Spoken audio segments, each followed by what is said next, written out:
Everyone. तो आज की क्लास में हम लोग जो है अष्टांग हृदय का जो 11th चैप्टर है, दोष विज्ञानीय जो अध्याय है, इसके विषय में अपन बात करेंगे। ठीक है।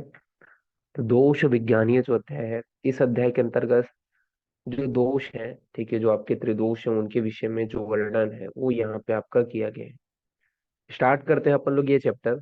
तो इस अध्याय में जो दोष है, धातु है और मल है, ठीक है, इन तीनों के सामान्य कर्म क्या होते हैं, वृद्धि और क्षय के लक्षण क्या होते हैं, तथा ओज, ठीक है, इन चीजों का वर्णन किया गया है। तो सबसे पहले बात तो याद रखना है कि आपके 11 चैप्टर के अंतर्गत जो दोष विज्ञानी अध्याय आपका आता है, इसके अंतर्गत किन किन चीजों का वर्णन किया गया है। तो इस अध्याय के अंतर्गत दोष, धातु, मल, ठीक है, इनका वर्णन किया गया है। साथ ही साथ इनका सामान्य कर्म क्या होते हैं, इनका जब ये बढ़ जाते हैं या कम हो जाते हैं तो उसके क्या लक्षण दिखाई देते हैं शरीर में, और ओज का वर्णन, ठीक है, ये इस चैप्टर के अंतर्गत देखने को मिलता है। तो एक एक करके अपन सभी चीजों को डिटेल करते हैं। तो सबसे पहले हम लोग बात करते हैं दोष के विषय में। तो जो दोष होता है वो आपको पता है, ठीक है, कितने प्रकार के होते हैं। प्रमुख रूप से अगर अपन बात करें तो शारीरिक और मानसिक दो प्रकार के दोष होते हैं, ठीक है। शारीरिक और एक होता है आपका मानसिक, दो प्रकार के दोष होते हैं। तो शारीरिक दोष के अंतर्गत तीन दोष आते हैं जिनको आपको पढ़ना है। कौन से वो तीन दोष हैं। तो वात, पित्त और कफ, ठीक है। तो वात, पित्त और कफ, ये जो है आपके क्या है, त्रिदोष के अंतर्गत आते हैं। अब इसके विषय में अपन बात कर लेते हैं। अगर अप्राकृत अवस्था में रहे, सॉरी अविकृत अवस्था में रहे, यानी कि अगर ये नेचुरल अवस्था में, प्राकृत अवस्था में, तो क्या क्या लक्षण आपको देखने को मिलेगा। तो जैसे कि सबसे पहले आपका बताया गया है, वात के लक्षण बताए गए हैं। तो वात अगर प्राकृतिक अवस्था में है तो उसके क्या लक्षण है। तो उत्साह की उत्पत्ति होगी, ठीक है, यानी कि जो व्यक्ति है उसे उत्साह होगा, ठीक है। इसके अलावा उच्छ्वास होगा, निश्वास होगा, मतलब जो एक्सपिरेशन और इंस्पिरेशन की जो क्रिया है वो प्रॉपर होगी। चेष्टा जो है वो कर पाएगा, यानी कि जो मूवमेंट है वो कर पाएगा। वेग प्रवर्तित होगा, तो जो भी आपके शरीर में वेग है, ठीक है, जो भी आपके वेग है, जैसे कि आपका अपान वायु का वेग हो गया, वमन का वेग हो गया, ठीक है, वो समय समय पर प्रवर्तित होंगे, यानी कि बाहर निकलेंगे। और इंद्रिय विषय को ग्रहण कर पाएगी। तो जो इंद्रियां रहेंगी, पंच इंद्रियां, वो अपने विषय, जैसे मैं जो पढ़ा रहा हूँ, जैसे, ठीक है, तो इस टाइम आपकी इंद्रिया काम कर रही है, तो चीजों को अगर समझ पा रही है तो क्या है, विषय को ग्रहण कर पाती है। तो ये सभी क्या है, प्राकृतवाद के कर्म के अंतर्गत आती है, प्राकृतवाद के लक्षण के अंतर्गत आते हैं। तो ये चीज आपने पढ़ा भी है। उत्साह, वासने, श्वास, चेष्टा, धातु, गति, समास, मोह, मोक्ष, गति, मता में वो वायु कर्म विकार जमा, ठीक है। तो ये श्लोक भी है। तो यहाँ पे मैंने सिर्फ हिंदी बताया है कि उच्छ्वास, ठीक है, उच्छ्वास, निश्वास, उत्साह, चेष्टा, वेग प्रवर्तन, इंद्रियों का ग्रहण, ये सभी क्या है, वात के लक्षण या कर्म के अंतर्गत आते हैं। फिर पित्त के लक्षण या कर्म के विषय में बात करें तो ये क्या करता है, पित्त की वजह से हमारा डाइजेशन होता है, यानी कि पाचन की क्रिया होती है। मेधा बढ़ता है, ठीक है, तो जो ब्रेन है, ठीक है, वो आपका विकसित होगा, ठीक है। या फिर ये बोल सकते हैं मेधा बढ़ना मतलब आपका जो ज्ञान है, ठीक है, आप चीजों को अडॉप्ट करने का जो कैपेसिटी है या फिर याद रखने की जो कैपेसिटी है वो बढ़ती है, ठीक है, बुद्धि बढ़ती है। इसके अलावा आपका स्थूलता, स्थूलता का भी कारण होता है। जो पित्त होते हैं वो आपका क्या है, स्थूलता का भी कारण होता है। दर्शन हो गया, ठीक है, मतलब आलोचक पित्त के कारण ही आप देख पाते हो ना, ठीक है, ये आपने क्रिया शरीर में भी पढ़ा है। सुकुमारता यानी कि सॉफ्टनेस भी लाता है पित्त ही, ठीक है। कांति यानी कि ग्लोरी को भी लाता है, और दर्शन यानी कि जो आप देख पाते हो वो सभी चीजें आपके पित्त के कारण है, ठीक है। तो ये चीज आपको याद रखना है कि पित्त की वजह से पाचन, मेधा, बुद्धि, ठीक है, दर्शन, कांति, ये सभी चीजें उत्पन्न हो रही है, या पित्त के लक्षण है। फिर कफ के लक्षण के विषय में बात करते हैं। तो कफ की वजह से क्या होता है, शरीर में दृढ़ता आता है, ठीक है, स्टेबिलिटी आते हैं। स्निग्धता यानी कि लुब्रिकेशन आता है। सहनशीलता मतलब आप चीजों को क्या है, सहन करने की जो कैपेसिटी है वो आपकी बढ़ती है। संधियों में मजबूतता आती है, ठीक है, तो जो आपके जो ज्वाइंट्स होते हैं वो क्या हो जाते हैं, मजबूत हो जाते हैं कफ के कारण। और क्षमा, ये सभी के आपके कफ के, अविकृत कफ के लक्षण है। तो अविकृत कफ के लक्षण के अंतर्गत दृढ़ता का होना, स्निग्धता यानी कि लुब्रिकेशन का होना, सहनशीलता तथा संधियों का मजबूत होना, व क्षमा, ये सभी क्या है, अविकृत कफ के लक्षण के अंतर्गत आते हैं। इसको आपको ध्यान रखना है, ठीक है। तो ये आपके क्या है, प्राकृतिक जो आपके वात, पित्त, कफ है, इसके लक्षण हमने देख लिया। अब बात करते हैं जब ये विकृत हो जाते हैं तो उसके क्या क्या लक्षण यहाँ पे आपके बताए गए हैं। तो जब ये विकृत होते हैं तो क्या क्या लक्षण आपको देखने को मिलते हैं। तो जैसे कि अगर वात विकृत हुआ, ठीक है। तो विकृत अवस्था में भी दो टाइप होंगे, एक तो बढ़ जाएगा तो भी उसे अपन विकृत मानेंगे, और एक तो उसका कम हो जाना यानी कि क्षय हो जाना तो भी अपन उसे विकृत मानेंगे। ठीक है। तो विकृत अवस्था को अपन इस प्रकार से दो भाग में डिवाइड कर सकते हैं, एक तो क्षय अवस्था में और एक तो वृद्धि अवस्था में। तो दोनों अवस्था को अपन विकृत मानेंगे, क्योंकि जब बढ़ेगा तो भी दिक्कत है और कम होगा तो भी दिक्कत है, समान मात्रा में होना चाहिए तब शरीर के लिए ठीक है। तो बात करते हैं, अगर वात की वृद्धि हुआ, ठीक है, तो क्या क्या लक्षण दिखाई देगा। तो सबसे पहले तो जो भी व्यक्ति है जिसके शरीर में वात वृद्धि हुआ है, उसकी कृष्णता आ जाएगा, मतलब पतला दुबला दिखाई देगा। इसके अलावा कालापन आ जाएगा, यानी कि कृष्णता की उत्पत्ति हो जाएगा जो शरीर है उसमें। इसके अलावा उष्ण कामता, गर्म चीजें हैं उसके खाने खाने की इच्छा का होना या उसकी चीजों की इच्छा का होना, ठीक है, तो उष्ण कामता।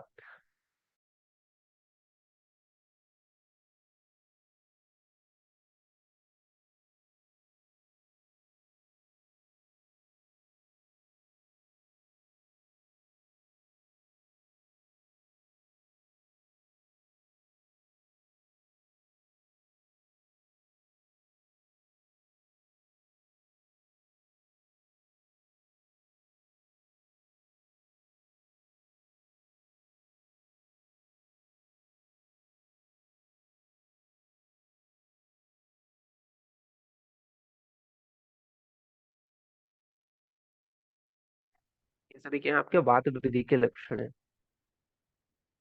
तो कृष्णता, ठीक है, यानी कि पतला दुबला हो जाना, कृष्णता यानी कि कालापन होना, उष्ण कामता, कंपन, मल अवरोध और निद्रानाश, ये वात वृद्धि के लक्षण है। अब वात क्षय के जो लक्षण है वो अपन देख लेते हैं। तो शरीर में क्या है, शिथिलता की उत्पत्ति हो जाएगा, ठीक है, शरीर क्या है, शिथिल हो जाएगा। अल्प भाषण, यानी कि अगर वात क्षय हुआ है तो क्या है, वो कम बोल पाएगा, ठीक है, अल्प भाषण की उत्पत्ति होगी। संज्ञा मोह, ठीक है, तो संज्ञा मोह की उत्पत्ति होना। इसके अलावा मोह मतलब मूर्छा की उत्पत्ति हो जाना, जब कफ कफ क्षय हो जाता है तो मूर्छा की वृद्धि हो जाती है। कफ की वृद्धि का होना, ठीक है, तो कफ जो है वो बढ़ जाएगा। तो ये सभी जो लक्षण है वो कफ क्षय के लक्षण है, यानी कि कफ कम हो रहा है तो शरीर में शिथिलता। अल्प भाषण यानी कि कम बोलेगा। संज्ञा मोह, ठीक है, कफ वृद्धि के लक्षण, ये सभी आपके क्या है, क्षय के अंतर्गत जब वात का क्षय होगा, ठीक है, तो आपको देखने को मिलेगा। फिर पित्त के वृद्धि के लक्षण के विषय में बात करते हैं। तो पित्त जब बढ़ जाता है, डाइजेस्टिव फायर बढ़ जाता है, तो भूख बहुत ज्यादा लगेगा, तो भूख की उत्पत्ति होगी। साथ ही साथ पित्त बढ़ने से क्या है, प्यास की यानी कि पिपासा की उत्पत्ति हो जाएगी। और क्या होगा, दह होगा, ठीक है। अनिद्रा यानी कि सो नहीं पाएगा, अनिद्रा की उत्पत्ति होगी। मल मूत्र तथा नेत्र त्वचा में पीलापन आ जाएगा। तो मल मूत्र नेत्र त्वचा इनमें क्या है, येलोविश कलर के दिखाई देंगे। तो मल मूत्र नेत्र त्वचा जो है वो येलोविश कलर के दिखाई देंगे। ये क्या है, आपके पित्त वृद्धि के लक्षण है। अब क्षय के क्या क्या लक्षण है वो अपन देख लेते हैं। तो क्षय अगर हुआ पित्त, तो उसके वजह से क्या है, मंदाग्नि की उत्पत्ति होगी, तो अग्नि जो है वो मंद हो जाएगी। साथ ही साथ शीतलता की उत्पत्ति होगी, सॉरी शीतता की उत्पत्ति होगी, तो शरीर जो है वो शीत हो जाएगा। ठीक है, ये यहाँ पे आपका बताया गया। तो तथा साथ ही साथ क्या होगा, जो प्रभा है, ठीक है, जो ग्लोरी है उसकी हानि हो जाएगी। ठीक है, तो त्रय हानि करके बताया गया है। तो ये चीज को आपको याद रखना है, त्रय हानि मतलब सॉरी, एक प्रकार से हाँ, शरीर में जो है ग्लोरी वग्र है, ठीक है, जो आ, ये बोल सकते हैं, जो शरीर में जो वर्ण वग्र होता है, ठीक है, वो किसके कारण, पित्त के कारण ही होता है, तो उसकी हानि हो जाएगी। ठीक है, तो त्रय हानि, मंदाग्नि यानी कि अग्नि का मंद हो जाना, शीत बढ़ जाएगा। अब क्षय हो रहा है, इसी वजह से क्या होगा, जब गर्मी कम होगा तो क्या होगा, ठंडकता बढ़ जाएगा, तो वही है शीतता की उत्पत्ति होगी। तो ये क्या है, पित्त क्षय के लक्षण में बताए गए हैं। तो इसको आपको याद रखना है कि मंदाग्नि की उत्पत्ति होना, शीतता की उत्पत्ति होना, त्रयहानि, ये पित्त क्षय के लक्षण है। जबकि पित्त वृद्धि के लक्षण है भूख, प्यास, दह, ठीक है, अनिद्रा, मलमूत्र तथा नेत्र त्वचा में पीलापन, ये लक्षण आपको देखने को मिलते हैं। फिर नेक्स्ट अपन बात करते हैं कफ वृद्धि के क्या लक्षण है। जब कफ बढ़ जाता है तो उसके क्या लक्षण बताए गए। तो कफ वृद्धि की वजह से क्या है, मंदाग्नि होती है, ठीक है, तो अग्नि मंद हो जाती है। बहुत ज्यादा निद्रा अधिक होगा, ठीक है, तो बहुत ज्यादा निद्रा आएगा। गुरुता यानी कि हैवीनेस फील होगा। आलस्यता मतलब लेजी हो जाएगा। जब देखो आप कफ बढ़ जाता है, ठीक है, तो उसके वजह से क्या हो रहा है, लेजी हो जाता है, ठीक है। मंदाग्नि होगा, निद्रा, बहुत ज्यादा सोएगा। गुरुता यानी कि हैवी होगा उसका शरीर। श्वेतता, ठीक है, यानी कि हल्का श्वेत हो जाएगा शरीर। इसके अलावा शीलता, ठीक है, श्वास काश लार स्त्राव। तो आप एक प्रकार से इसके लिए आप क्या है, एक ओबेस पर्सन को आप इमेजिन करके ये सब चीज को याद रख सकते हो कि जो ओबेस रहते हैं अधिकतर उनकी अग्नि मंद रहती है, ज्यादा सोते हैं, शरीर जो है भारी रह गया, यानी कि गुरुता होगा। ठीक है, आलसी रहते हैं। श्वेतता होता है, शिलता होता है, ठीक है, श्वास काश यानी कि जो रेस्पिरेटरी प्रॉब्लम है वो होगा, लार स्त्राव यानी कि सलाइवेशन उनमें आपको देखने को मिलते हैं। तो किसी भी ओबेस पर्सन को आप ध्यान रख के कि ये कफ जन्य जो लक्षण है उसको आपको ध्यान रख सकते हो, ठीक है, ये वृद्धि के लक्षण है। अब अगर क्षय हुआ कफ तो क्या है, वात बढ़ेगा, तो क्या होगा, भ्रम होगा, हृदय हृदय की उत्पत्ति होगी, संधि जो होंगे, जो ज्वाइंट्स रहेंगे उसमें शिथिलता हो जाएगा, ठीक है। इसके अलावा कफोक्षय में शून्यता होना, यानी कि कफ का जो स्थान है, कफ का जो आशय है उसमें क्या है, शून्यता का होना, ठीक है। तो कफ का जो स्थान है वो शून्य हो जाएगा। तो ये जो लक्षण है वो कफ क्षय के बताया गया कि भ्रम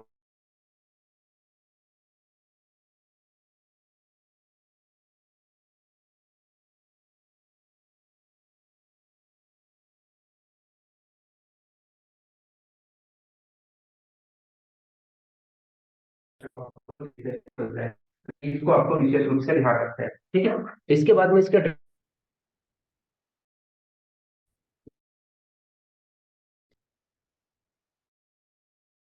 ट्रीटमेंट,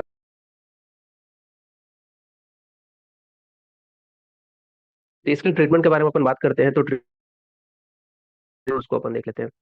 तो चिकित्सा में आपको बताया गया है वृद्धि की अवस्था में क्या चिकित्सा करेंगे, वो चीज यहाँ पे। तो अगर क्या है, यहाँ पे बोला गया है कि पित्त है, ठीक है, तो उस कंडीशन में क्या चिकित्सा करना है, तो पित्त व कफ की अगर तो लंघन करना है। लंघन मतलब अपन फास्टिंग थेरेपी, अपतर्पण चिकित्सा कहते हैं, तो इसी लंघन को ही अपन अपतर्पण चिकित्सा भी कहते हैं। तो अगर कफ और पित्त की वृद्धि कराएंगे, लंघन यानी कि फास्टिंग थेरेपी कराएंगे, उसी को ही अपतर्पण कहते हैं। और अगर वात वृद्धि हुई है, ठीक है, वात की अधिकता है, तो उसमें संतर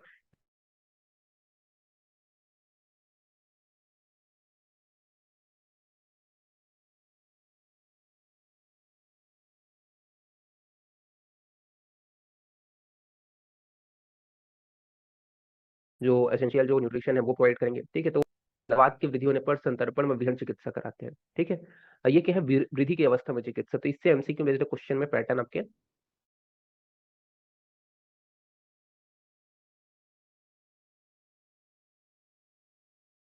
क्या ट्रीटमेंट कराएंगे, तो पित्त व कफ अगर इनका क्षय हो रहा है तब क्या कराएंगे, अपन वृहण चिकित्सा कराएंगे। तो पित्त व कफ इनका क्षय होने पर अपन वृहण चिकित्सा कराते हैं, और वात का क्षय होने पर अपन क्या है, लंघन चिकित्सा कराते हैं। तो पित्त और कफ के क्षय होने पर वृहण कराते हैं, और वात के क्षय होने पर लंघन चिकित्सा कराया जाता है।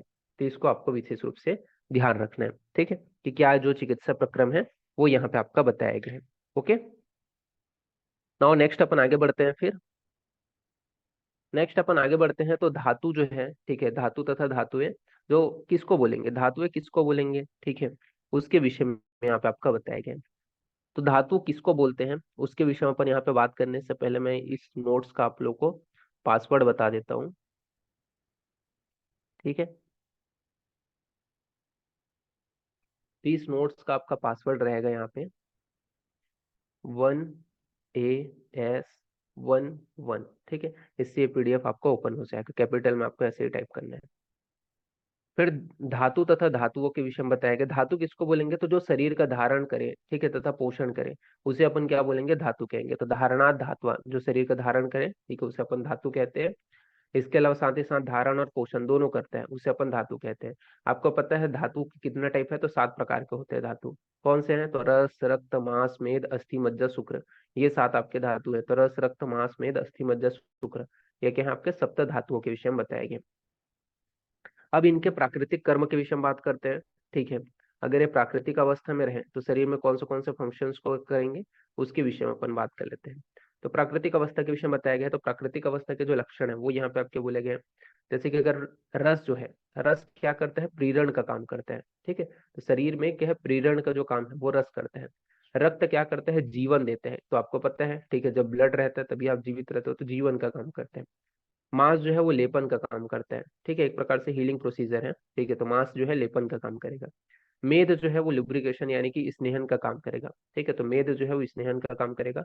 अस्थि जो है वो धारण करेगा। आपको पता है कि आप जो है आपके शरीर में अगर बोन नहीं रहेगा तो आप खड़े नहीं हो पाओगे। तो क्या कर रहे हैं, ये स्टेबिलिटी प्रदान प्रदान कर रहे हैं, मतलब धारण कर रहे हैं पूरा बॉडी को, ठीक है, तभी आप खड़े हो। तो यह धारण का काम करते हैं। मज्जा जो है वो शरीर का पूरण का काम करते हैं। और शुक्र की वजह से क्या होता है, गर्भ उत्पत्ति होती है।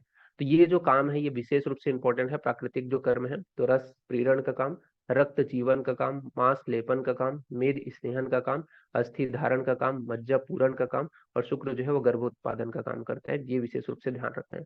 तो रस प्रेरण, रक्त जीवन, मांस लेपन, मेद स्नेहन, अस्थि धारण, मज्जा पूरण और शुक्र गर्भोत्पादन का काम करता है। ये विशेष रूप से आपको ध्यान रखना है। फिर विकृति के लक्षण के विषय में बात करते हैं। तो विकृति में क्या क्या लक्षण आपको देखने को मिलेगा, ठीक है। अगर ये जो सप्त धातु है अगर ये विकृत हो जाए तो विकृत में दो प्रकार से हम अपन देखेंगे, एक तो बढ़ जा रहा है या एक तो घट जा रहा है। अगर बढ़ गए हैं तो उस कंडीशन में क्या लक्षण देखने को मिलेगा, तो जैसे कि रस है, तो रस अगर बढ़ता है आपके शरीर में, जब रस बढ़ता है, रस धातु बढ़ता है, तो क्या होगा, अग्नि मंद हो जाएगी। तो अग्नि मंद होगी क्योंकि रस बढ़ा है ना, इस वजह से हैवीनेस आ जाएगा, यानी कि गुरुता हो जाएगा। अब गुरुता आ रहा है तो क्या है, लेजी हो जाएगा, यानी कि आलस्यता की उत्पत्ति हो जाएगी। जो कफ वृद्धि के समान जो लक्षण है और रस की वृद्धि में आपको देखने को मिलेगा। तो जो अपन लोगों ने ऊपर में पढ़ा था कि कफ की वृद्धि के वजह से जो जो लक्षण शरीर में उत्पन्न हो रहे थे, वो क्या है, रस की वृद्धि के होने से होता है, ठीक है। फिर इसके अंदर क्षय जन्य लक्षण के विषय में बात करते हैं। तो अगर क्षय हो रहा है, ठीक है, रस का, तो क्या होगा, शरीर में शोष हो जाएगा, ठीक है। इसके अलावा रुक्षता आ जाएगा, ड्राइनेस आ जाएगा, ठीक है। इसके अलावा थकान की उत्पत्ति हो जाएगी, जल्दी वो थक जाएगा क्योंकि रस धातु क्षय हो गया है। और शब्द को सहन नहीं कर पाएगा, ठीक है, शब्द विशेषणता, ये जो लक्षण है वो आपके बोले गए हैं। यानी कि एक प्रकार से चिड़चिड़ापन आ जाएगा। तो शब्द असहिष्णुता, शोष, रुक्षता, थकान, ये क्या है, रस धातु के छह जन्य लक्षण बताए गए। तो ये चीज याद रखना कि वृद्धि में क्या है, मंदाग्नि, गुरुता, आलस्य, कफ वृद्धि के लक्षण है। जबकि छह जन्य के अंतर्गत शोष, रुक्षता, थकान, शब्द असहिष्णुता आपको देखने को मिलेगा। फिर बात करते हैं रक्त धातु। तो रक्त धातु के वृद्धि के क्या लक्षण है, तो रक्त धातु जब बढ़ जाता है तो विसर्प की उत्पत्ति होती है, ठीक है। साथ ही साथ विद्रधि की उत्पत्ति होगी। विसर्प एक प्रकार की स्किन डिसीज है, विद्रधि मतलब एब्सिस है, ठीक है, क्योंकि जो ब्लड से रिलेटेड जो डिसऑर्डर है, जैसे विसर्प हो गया, ठीक है, स्किन से रिलेटेड डिसीज, विद्रधि हो गया, एब्सिस हो गया। साथ ही साथ लालिमा की उत्पत्ति हो जाएगी। अग्नि का नाश हो जाएगा, ठीक है, तो जो अग्नि रहेगा शरीर का डाइजेस्टिव फायर वो नष्ट हो जाएगा। प्लीहा वृद्धि यानी कि स्प्लीनोमेगेली आपको देखने को मिलेगा। गुल्म हो गया, ठीक है, आंवला, ठीक है, यानी कि जॉन्डिस हो गया। इसके अलावा वात रक्त, ठीक है, यानी कि गाउट हो गया। रक्त पित्त मतलब ब्लड रिलेटेड जो डिसऑर्डर है वो आपको देखने को मिलेगा। तो जितने भी स्किन रिलेटेड जो डिसीज है वो क्या है, वात की वृद्धि में देखने को मिलेगा, विसर्प विद्रथी, ठीक है, लालिमा हो गया, अग्निनाश हो गया, प्लीहा वृद्धि हो गया, गुल, इसके अलावा आपका कामला हो गया, वात रक्त हो गया, रक्त पित्त हो गया, ये सभी आपको देखने को मिलेगा। अब इसके क्षय की वजह से क्या क्या जो लक्षण है वो उत्पन्न होंगे, तो क्षय जब हो जाएगा तो अम्लता की उत्पत्ति होगी, ठीक है। इसके अलावा शिशिर, ठीक है, शिशिर हो जाएगा, शरीर में रुक्षता आ जाएगा, ठीक है। सिरा शैथिल्य आपको देखने को मिलेगा, जो जो सिराएं रहेंगी, ठीक है, वो क्या होंगे, शिथिल हो जाएंगे, फैल जाएंगे। तो ये आपको देखने को मिलेगा। तो अम्लता की उत्पत्ति हो जाना, ठीक है, एक प्रकार की रुक्षता की उत्पत्ति हो जाना, ड्राइनेस हो जाना, ठीक है। इसके अलावा आपका सीरा शैथिल्य, ये सभी जो लक्षण है वो रक्त क्षय के अंतर्गत बताए गए हैं। तो ये विशेष रूप से ध्यान देना। फिर मांस वृद्धि के लक्षण के विषय में बात करते हैं। जब मांस शरीर में बढ़ जाता है तो क्या क्या लक्षण आपको देखने को मिलेगा, तो मांस जब बढ़ जाता है तो गलगंड की उत्पत्ति होती है। गलगंड क्या होता है, जो नेक रीजन है, ठीक है, उसमें आपको देखने को मिलेगा, ठीक है। क्या होता है, उसे अपन जो गले का जो आपका यहाँ पर जो है गलगंड की उत्पत्ति होती है, ठीक है। तो मतलब गले जो प्रदेश होता है वहां पे क्या है, आपका गंड की उत्पत्ति हो जाना, ठीक है, वहां पे आपका एक गांठ की तरफ फूल जाता है ना, ठीक है, तो वो आपका क्या है, गलगंड यानी कि मासज रोग के अंतर्गत आता है। अर्बुद यानी कि ट्यूमर की उत्पत्ति होगी, ठीक है। इसके अलावा वृद्धि रोग, ठीक है, यानी कि जो आपका जितने भी आपके वृद्धि रोग है, जैसे कि आपका हाइड्रोसिफेलस वगैरह हो गया, ठीक है, सॉरी हाइड्रोसिफेलस बोलते हो, हाइड्रोसील वगैरह हो गया, वो उत्पन्न हो जाएगा। ग्रंथि रोग की उत्पत्ति होगी, अधिमासज रोग की उत्पत्ति होगी, उदर की वृद्धि होगी, ठीक है। तो ये आपका अब्डोमेन भी इनलार्ज हो जाएगा, ठीक है, अधिमास यानी कि मांस की वृद्धि होगी, ग्रंथि, वृद्धि, अर्बुद तथा गलगंड, जितने भी आपके मांस जो है बढ़ने वाले डिसीज है वो सभी हो जाएंगे, ठीक है। इन सभी डिसीज में क्या होता है, मांस बढ़ता है, ठीक है। तो ये चीज को आपको याद रखना है, इनलार्जमेंट होता है। अगर क्षय हुआ तो क्या क्या आपको देखने को मिलेगा, तो मांस अगर क्षय हुआ तो उस कंडीशन में आपका इंद्रियों में दुर्बलता आ जाना, ठीक है। तो मांस क्षय के लक्षण में इंद्रियों में दुर्बलता, गंड स्फीक में शुष्कता की उत्पत्ति होना, तो गंड और स्फीक प्रदेश में शुष्कता की उत्पत्ति होना, संधियों में जो ज्वाइंट्स है उसमें वेदना की उत्पत्ति होना, ये क्या है, मांस क्षय के लक्षण है। तो इंद्रियों में दुर्बलता का होना, गंड स्फीक में शुष्कता का होना और संधियों में जो ज्वाइंट्स है उसमें वेदना का होना, ये आपके मांस क्षय के लक्षण में बताए गए। तो ये आपको ध्यान रखना है। फिर बात करते हैं मेद वृद्धि के लक्षण में। तो मेद जब बढ़ जाता है तो उसके कारण क्या क्या लक्षण आपको देखने को मिलेगा, बढ़ते हैं तो मांस के समान क्या है, ग्रंथि आदि रोग उत्पन्न होते हैं। तो जो जैसे मांस में आपका ग्रंथि आदि रोग उत्पन्न हो रहे थे, वैसे ही मेद वृद्धि में भी ग्रंथि आदि रोग उत्पन्न होते हैं। और क्या होता है इसमें स्पेसिफिक लक्षण अगर बात करें तो थोड़ा बहुत काम करते हैं ना, ठीक है, थोड़ा बहुत परिश्रम करते हैं तो थकावट की उत्पत्ति होती है। तो थोड़ा परिश्रम से थकावट की उत्पत्ति होती है, श्वास रोग की उत्पत्ति होती है। इसके अलावा स्पीक और उदर जो है तथा स्तन जो है वो लटकते हुए दिखाई देते हैं। तो आपने देखा होगा जो ओबीस पर्सन होते हैं, ठीक है, उसका शरीर में जो मोस्ट ऑफ द जो स्तन वाला जो पार्ट होता है या अब्डोमेन वाला पार्ट होता है, ये स्पीक वाला जो पार्ट होता है वो लटकता हुआ रहता है। तो वो जो लक्षण है वो आपके मेद वृद्धि के अंतर्गत आएगा। ठीक है, कि थोड़ा परिश्रम करने से थक जाते हैं जो ओबीस रहता है वो। ठीक है, श्वास उसका बढ़ जाते हैं, स्पीक उदर स्तन ये लटके हुए रहते हैं। तो ये आपके मेद वृद्धि के लक्षण है। क्षय के क्या लक्षण है, तो क्षय में आपका प्लीहा वृद्धि आपको देखने को मिलेगा। ठीक है, साथ ही साथ जो बैक रीजन है उसमें शून्यता यानी कि गति में शून्यता, और अंगों में कृशता यानी कि जो शरीर है वो कृश हो जाएगा। तो ये मेद वृद्धि के मेद क्षय के लक्षण है कि प्लीहा वृद्धि, ठीक है, गति में शून्यता व अंगों में कृशता।